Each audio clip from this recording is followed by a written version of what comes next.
I'm Teresa Nicoletti. I'm a lawyer at Mills Oakley Lawyers in Sydney, Australia.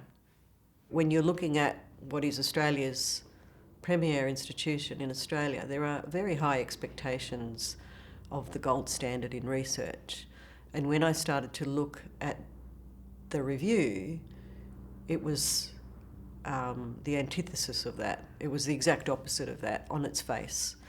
And I couldn't understand why an institution would do something like that unless there was a vested interest in the outcome.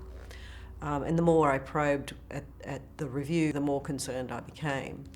And so I see myself as a pure scientist, and particularly as an administrative lawyer.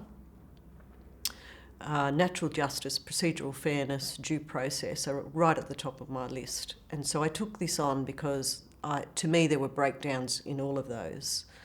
And I wanted to see this through to an outcome that actually,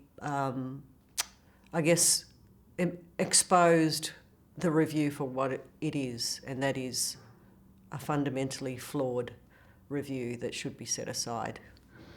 Anyone who is thinking of giving credence to the report and making decisions around policy should first take the time to read the report.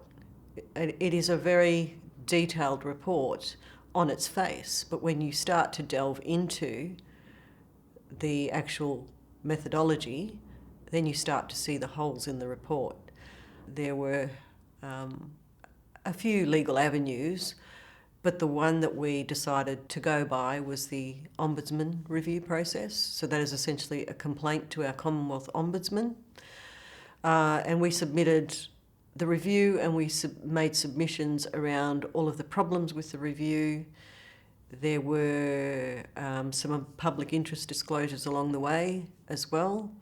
It's been a 4-year process of constantly providing information to the Ombudsman about the endemic problems with the review. So it's been a difficult process. That's why it's taken so long. And we haven't rushed the Ombudsman to make a decision, because it's important that the Ombudsman has all the information needed to make the right decision. Now, to me, objectively looking at this, the reasonable person looking at this, because that's how the law would look at it, I would find it very hard to see how the Ombudsman could make any other finding than the report was flawed and that it should be set aside.